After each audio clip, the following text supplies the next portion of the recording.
Forget frequently asked questions. Common sense, common knowledge, or Google. How about advice from a real genius? 95% of people in any profession are good enough to be qualified and licensed. 5% go above and beyond. They become very good at what they do, but only 0.1% are real geniuses. Richard Jacobs has made it his life's mission to find them for you. He hunts down and interviews geniuses in every field: sleep science, cancer, stem cells, ketogenic diets, and more. Here come the geniuses. This is the Finding Genius Podcast with Richard Jacobs. Hello, this is Richard Jacobs with the Finding Genius Podcast. My goal is to find exceptional people around the world, clinicians, professionals, scientists, doctors, etc. Interview them and get information for you, the listener, that you might not otherwise find by Googling around. So today I have Henrik Munch Roager. He's an assistant professor at University of Copenhagen in Denmark. We're going to be talking about the gut microbiota and nutrition and how it affects your microbiome. So Henrik, thanks for coming. Thank you. Yeah. How did you get interested in the microbiome? Well, I think actually it started like 10 years ago. I was at that time studying biotechnology, and I had a major interest in microbiology. And by coincidence, I ended up doing a project concerning a protein that you find in breast milk, where we were investigating whether this protein could affect the growth of bacteria that were isolated from the infant gut. And that was 10 years ago. And since then, basically the research field just exploded. And I also got more and more fascinated by basically combining their fields of nutrition and then their field of their gut microbiota and health. I think it's a very exciting field to work in. So what aspects of nutrition are you seeing? How nutrition changes the composition of the gut, or are you looking at the metabolomics or the metagenomics of the species in the gut? Like, how have you targeted it specifically? Yeah. So basically, so my main research area is to try to understand how our diet affects our gut microbes. And most people have been doing that by looking at which bacteria are present in the gut and how do they respond to a certain dietary intervention. So my take on this is to try to move beyond studying the composition of the bacteria to rather study the activity of the bacteria. So basically, I'm interested in mapping out the small molecules that the gut microbes produce in our gut. So these molecules, we also call them metabolites. And we measure the metabolites by metabolomics.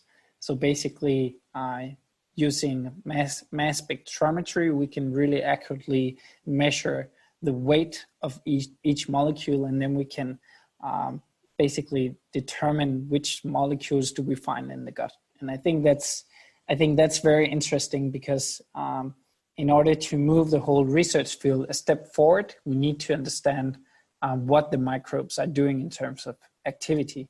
And these small molecules could basically work as small signaling molecules that can activate our cells in the gut, but also throughout the whole body, and thereby affect our metabolism and eventually our health. What's your model? Are you looking at human gut changes or mouse model or where? So I've been involved in different kinds of work, but mainly it's based on human intervention studies and also cohort studies. So when we do human interventions, some people, of course, map out which microbes do we have in the gut, and then often it has been my task to then try to measure the small molecules in stool samples, in blood samples, in urine samples, and then to see whether we can see any patterns that change after the intervention. Well, what kind of interventions have you studied and what have you seen?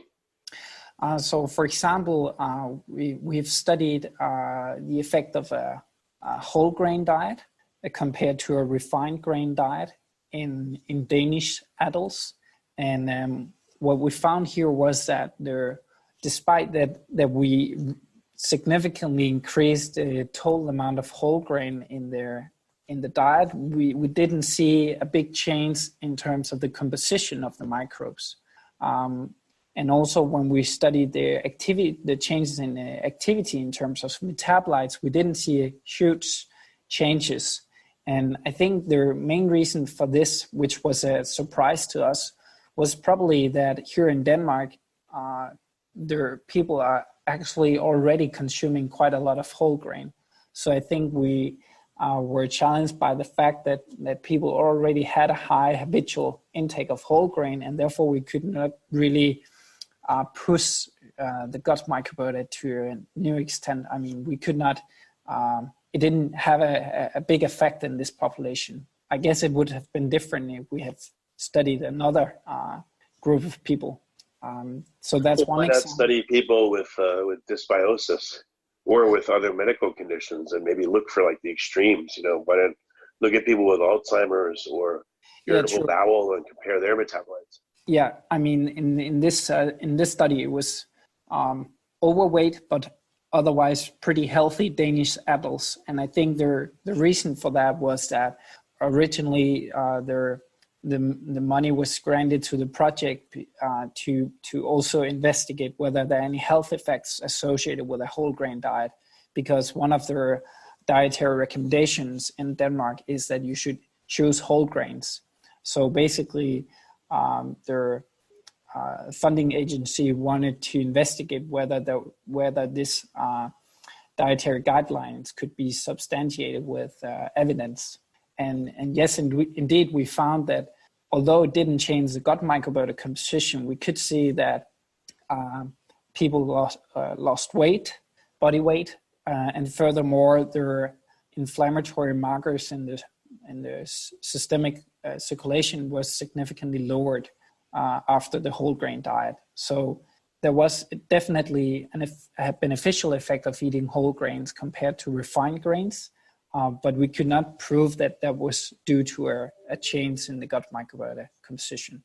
Well, I thought you weren't looking for change in the composition. You were looking for change in the predominant metabolites. Yes. Did you look there, and then what was the change that you saw there?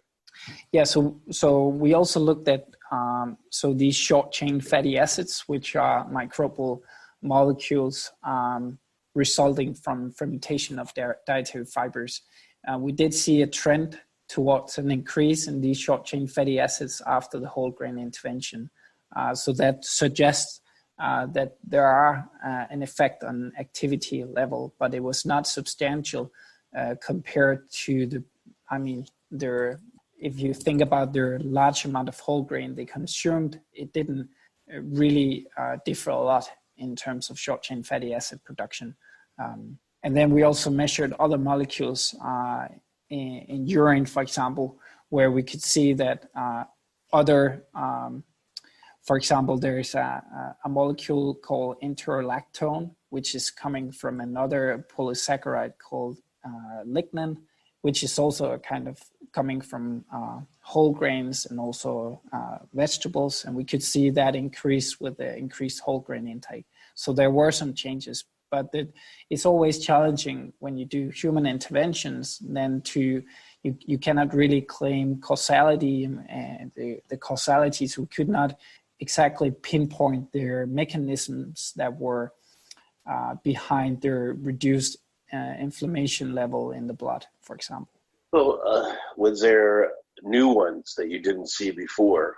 Was there, so was there just more short-chain fatty acids? And of them, I don't know how many short-chain fatty acids there are, but was there a composition change? Was there just more of all of them?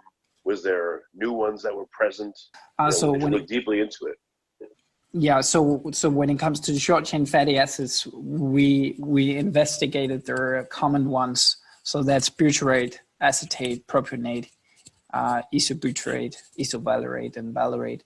And as far as I recall, it's some years ago, we did see an effect on butyrate, or a tendency for an effect, depending on what kind of statistics you did.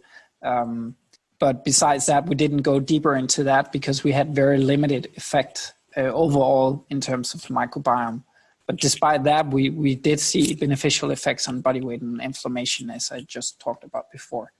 But that's just one example of a study. More recently, we finished Mediterranean diet intervention in collaboration with scientists from France and Italy. And here we had a much more comprehensive approach to map out the metabolites in the stool, in urine, in the blood. And here we could see that after overweight Italians had switched from a more like unhealthy dietary pattern to the Mediterranean dietary pattern, we could see that several metabolites were changing. So we could see, of course, that metabolites from fruits and vegetables, nuts were increased at the expense of, for example, metabolites coming from meat were going down. So basically, all the dietary changes were reflected in the urine and in the blood. And some of these metabolites could have bioactive functions. So I think from that study, it's really clear that when you change your diet, you also basically change the small molecules that are circulated in the body. And I think that's very interesting if you think about, basically our diet as a kind of our daily medicine in terms of that. When we eat food, basically that's converted into a lot of small molecules that could have physiological effects throughout the whole body. So, all right, what if there's not a change in the bacterial composition, but there is a change in the metabolites? Do you theorize that maybe the bacteria that are within the gut can change function? I mean, tremendously. Can they produce substances they didn't produce before? Instead of just producing more of them, or is it? Is that how the composition can stay the same, but the bacteria again can have different jobs or create very different molecules? I think we can think of their gut microbiota as a complex biofactory. I mean, depending on what kind of substrates we feed them, we will also have different end products. So if you feed your microbes a dietary fiber, that will give you different molecules than compared to if you only feed them meat. So definitely there's a clear relationship on what kind of substrates that goes in and what comes out of it. Having said that, I also think it's probably more complex than we think. I mean, just think about how pH might vary from one person to another person and in the gut. And we know that pH is regulating enzyme activities. So that means that despite we might share a certain bacteria in our gut, if we have different conditions, let's say environmental conditions, that could heavily affect whether these enzymes are actually active and to what extent they work. So I think it's not only about which microbes are there, it's also about what we feed them and what are the conditions in the gut. Right, I would think that the microbes are mutualistic with us. They help us, we help them. Yes. Right, depending on what we feed them, they're still going to produce compounds within a range. If we feed them in a certain way, they'll produce maybe different or more of or less of certain compounds. And then I would guess if the conditions change so much that it's really hostile to them, then that's when you get maybe a change in a composition, because they just can't operate within the new parameters of the system. Yeah, but I think that's pretty likely. I mean, it is an ecosystem. So basically, they have adapted to a certain niche in our intestine, and if that ecosystem is somehow disrupted, then it's probably where where things starts to happen, and you also sometimes get inflammation. So I think that's very likely. I don't know if this is even a worthwhile question, but when we eat, is the food acted upon first by bacteria, you think, or it's first by our cells and our digestion, and the bacteria only really get, already digested products? I mean, I know there's bacteria the whole way, once the food enters our body, but I guess, do you think there's this back and forth? Our body changes the food a bit, then bacteria get in there and work on it. Then we change it more, then bacteria get in there. Or do you think they're just kind of like bacteria are there along the conveyor belt and taking it at certain points and, putting other stuff back on the conveyor belt in a way as it processes? I mean, as soon as food enter our mouth, then basically saliva is released and their whole digestion system starts, and the food passes down to the stomach. And there, most bacteria that is present in the food is killed due to the acidic environment. And then basically the food passes on to the small intestine, where you get enzymes, host enzymes released that are mainly responsible for the digestion. There are evidence coming out that also microbes are important for digesting our foods in the small intestine.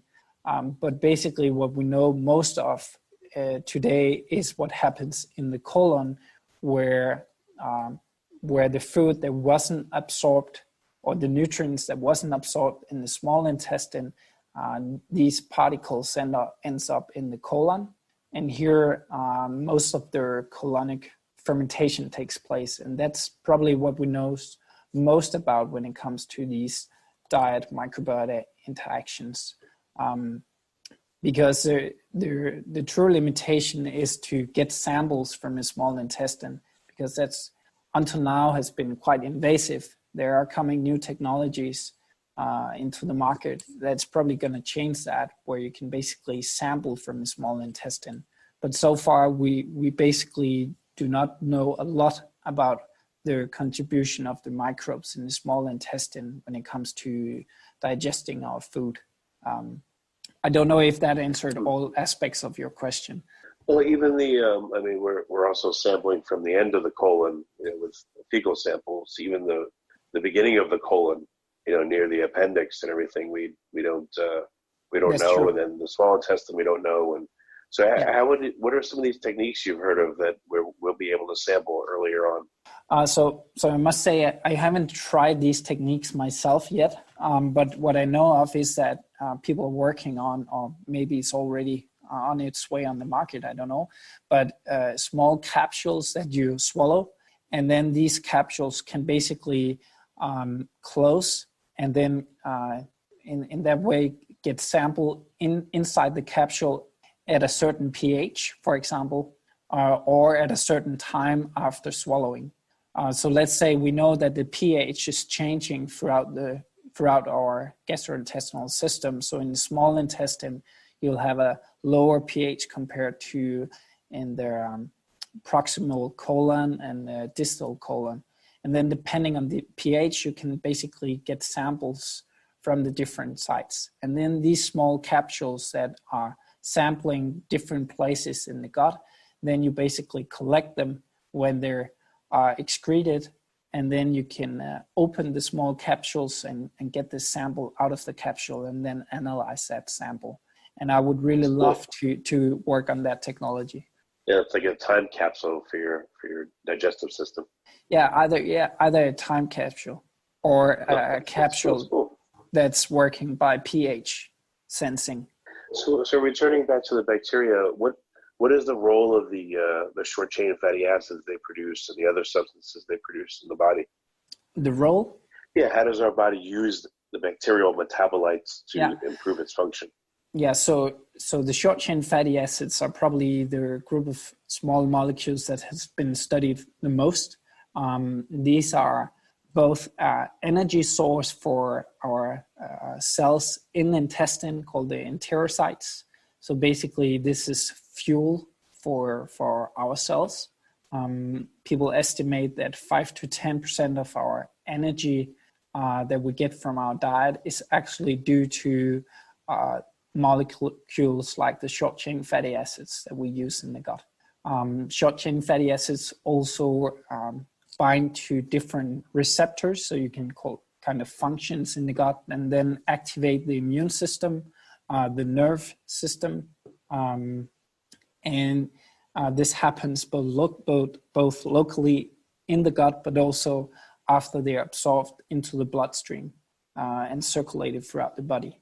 Okay, so they feed certain types of cells in our body. What other metabolites are there that have been identified, and are there a lot of other metabolites that have not been identified?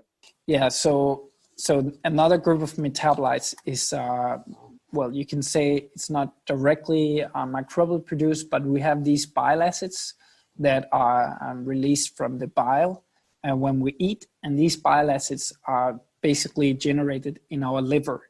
But the bile acids can be converted to secondary bile acids, and this happens when the microbes convert the bile acids. And it turns out that there are small changes on these bile acids into secondary bile acids can actually change their function and their bioactivity. And in that sense, it can have an effect on our host metabolism. So that's another example of a group of molecules. Then we also have tryptophan catabolites, so small molecules that are derived from the amino acid tryptophan. And this is an emerging group of metabolites where more and more evidence is suggesting that these microbial tryptophan metabolites could play a role in stimulation of the immune system, but also in the intestinal barrier function in the gut.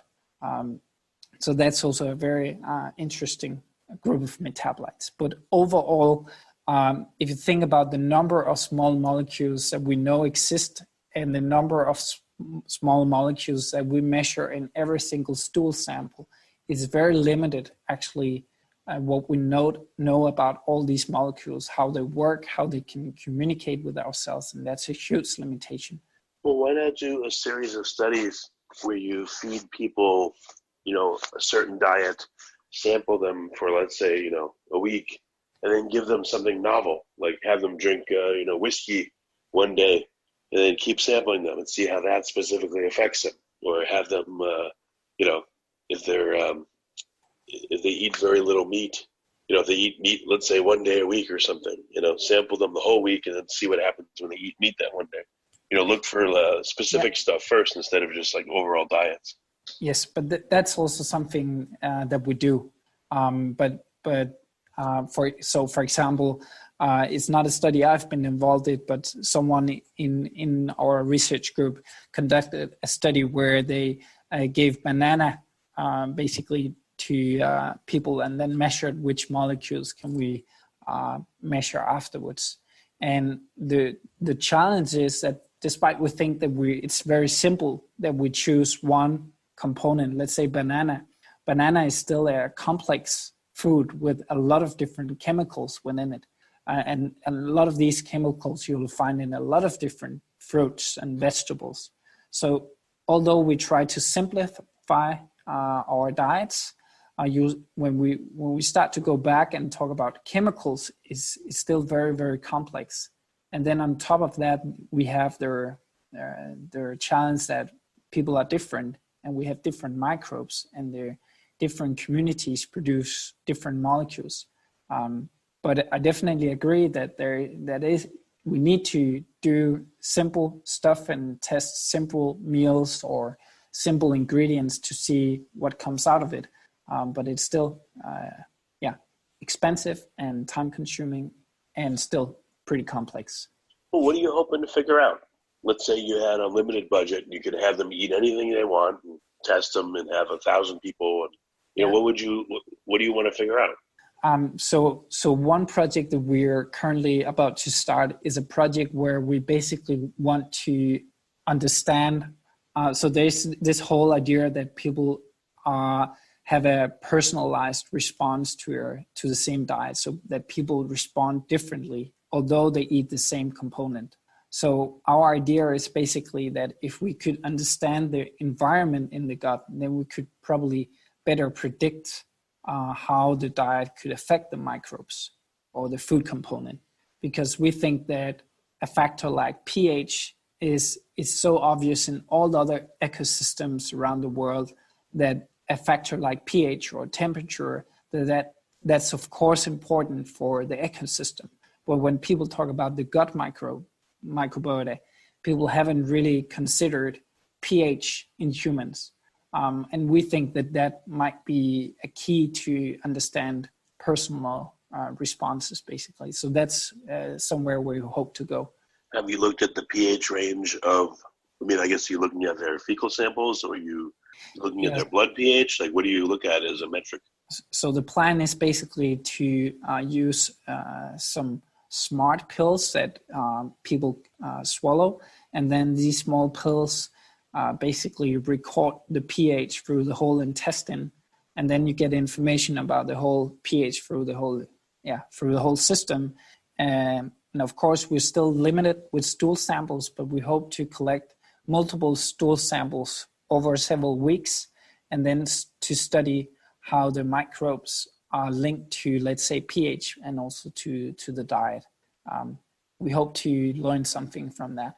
I realized even the same person is not the same person over time. No. In your cohort, also people are very different too. So age, gender, or, not gender, but age, sex, their history, other medical conditions, their diet up until that point. There's so many different factors.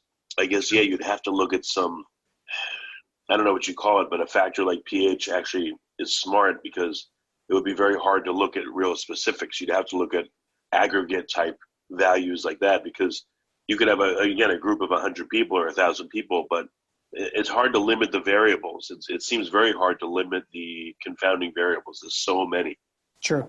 So the idea is here not to have a huge cohort, but instead to have a lot of samples from the same individual, and then try to learn something from one gut at a time, basically. Because, of course, there's really a lot of factors that can influence this. And that's also why people are moving more and more towards these longitudinal studies, where we can study within an individual what happens. And I think that's really key.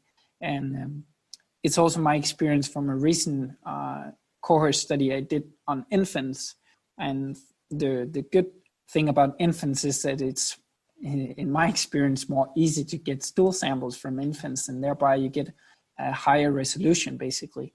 And as soon as we started to look within one infant, it was much more easy for us to really deduce correlations between the microbes and metabolites.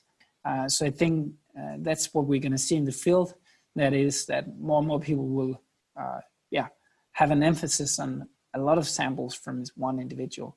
Yeah, this is tough because everything is varies so much. Well, that's why I was thinking, why not get people that are in extreme conditions, Because what if you try to nail everything down, if you do this, you do longitudinal stuff, but you just see not much happening. It seems like you'd also need a study where someone has, again, a significant condition, because maybe that would give you more of a signal. This person has like IBS for years. This person is, again, their autoimmune issues, et cetera, to look at the extremes and then maybe hone in on the specifics later. Yeah, but I think the reason why we don't need to go to extremes is that already within a healthy population, you have quite a lot of variation in terms of differences in the microbes and differences in pH. So in my opinion, we don't need to go to the extremes in order to get a lot of variation already. So that's why we better want to focus on people that are relatively healthy, so we don't have confounders from that's related to their disease or to medicine, because we already have a lot of variation in a healthy population. Yeah, that's true. Well, very good. So what do you think you'll be able to figure out in the next couple of years? What do you what's in progress that you're getting close to understanding? So from a personal point of view, I really hope to be able to work more on small molecules in early life. So in infants, because I think that's extremely interesting, because when infants are born, they are more or less colonized by the microbes they get from their mother and from the skin and from the environment. And then you see, as soon as breastfeeding stops and the child or the infant gets a solid diet, then you'll see a dramatic change in the gut microbiota. At the same time, you would also expect to see a lot of changes in terms of small molecules in the gut.